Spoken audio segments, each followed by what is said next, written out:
What's up, Pathways Church? Welcome to today's Daily Dose. It's Friday. You made it all week, and we're going to hang out together for one more talk on health. Already this week, we've talked about how we're designed. We talked about how to delight in God. Now we're going to talk about what it means to actually do something for the kingdom. 1 Corinthians 15:58 says, "Therefore, my brothers and sisters, stand firm. Let nothing move you.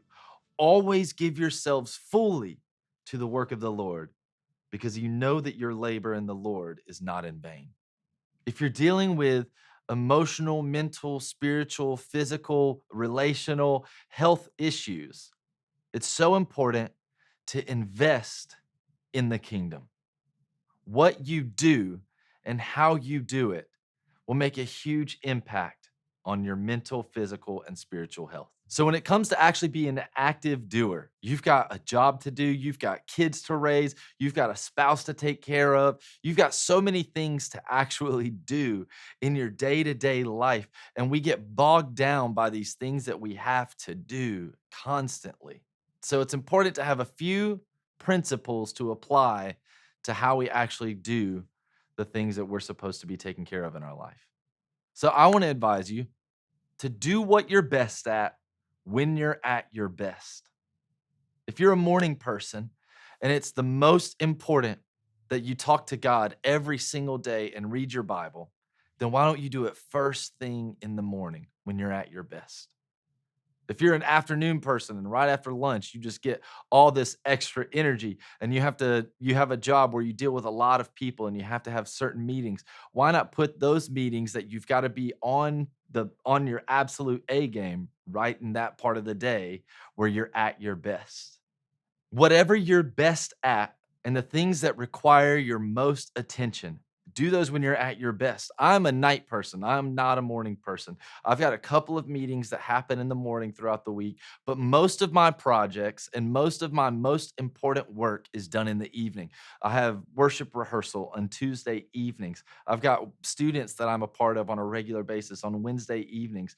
The only thing that happens in the morning that's super important is Sunday morning. But you know what? I'm at my best when I'm around a lot of people. So I make sure that when I show up on Sunday morning, there's already somebody here, or I'm here to greet the first person on my team that shows up because I need to be around people.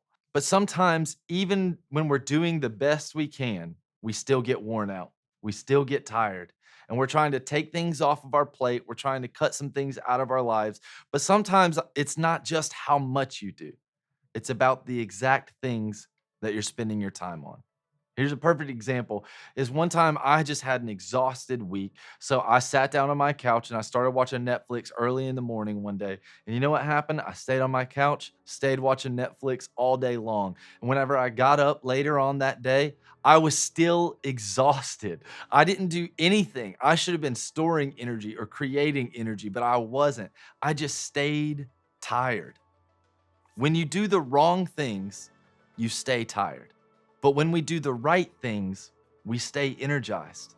Whenever I do things that incorporate other people, when I do things that pull out the extroverted side of me, I just get a lot of energy. Whenever I do the things that impact my job the most, the things that I'm best at, I get a ton of energy. And I can do those things a ton and never get tired because I'm doing things that I love and I know how they impact my job, my personal life, but also the kingdom. It's important for us to be contributors and to do things that contribute to the kingdom. Because just like First Corinthians told us, we know that the things that we do for the kingdom are not in vain. It's important to be a part of something bigger than yourself. So, what better thing could you contribute to besides the kingdom of heaven? Thank you so much for hanging out with me this week on the Daily Dose. I'll see you guys on Sunday morning at Pathways Church.